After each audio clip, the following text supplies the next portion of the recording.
Buying a Porsche 911 is one of the hardest things any car-loving person could do because there is just so much choice. In fact, there are currently more than 30 different variants of the 911 on sale in Australia today. Well, there's a new one. Meet the GTS.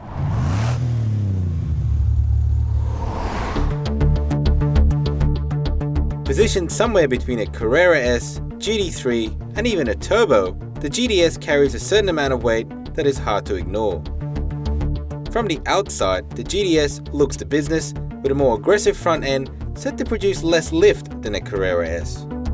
Then there is the blackout detailing, from the gorgeous GT3 inspired 20-inch rims and the impossibly squat stance suggested by the wide rear guards without a rear wing. The GTS is a markedly more aggressive car, particularly when compared to the Turbo S, which is a far more mature, savvier looking car. Even so, the GTS is one mean looking machine.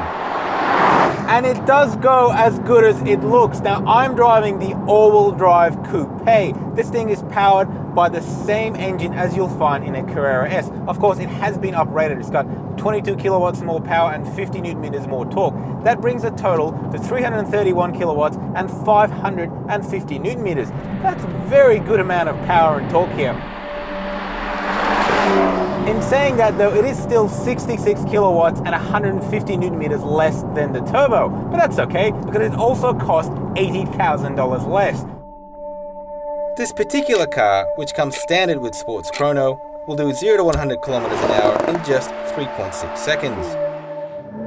Facts and figures aside, the thing I love the most about this car is the noise. It's absolutely screaming through the rev range as we drive through the mountain here at the moment, and that is very reassuring because that's the one thing that I absolutely love about the previous generation naturally aspirated GTS. Now look, this doesn't sound as good, but it is, in my opinion, a step up from the Carrera S. In terms of handling, the GTS gets updated suspension system, which gives it a slightly firmer but also lower ride that results in sharper dynamics. I'm going through some serious corners out here at the moment, and it's hard to explain just how sure-footed and reassuring this car is. It just handles with so much delight. You know, I guess it started out on a very good basis because the standard Carrera is already a very good car, but this thing, man, it really takes it to the next level.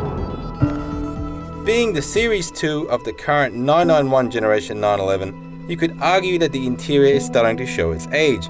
But remember, an all-new 911 is still a few years away. But really, I guess there's nothing actually wrong in here. I mean, you could say that this screen is a bit too small, although it does now have Apple CarPlay, and there are just so many buttons, but that's standard Porsche practice. And you gotta remember, this is a GTS, this is not a cruiser, it's a proper sports car. The thing is, even if you could stretch to a turbo, you really should consider this GTS as a car all on its own. It's not just a stepping stone from the 911 Carrera S or coming down from the Turbo. It really is a very competent car all on its own. It looks far more aggressive, and if you don't mind the power deficit to the iconic Turbo and having to share your engine with the regular 911s, it's definitely worth the extra coin to have something that is not only unique, but wears its GTS badge with justified pride.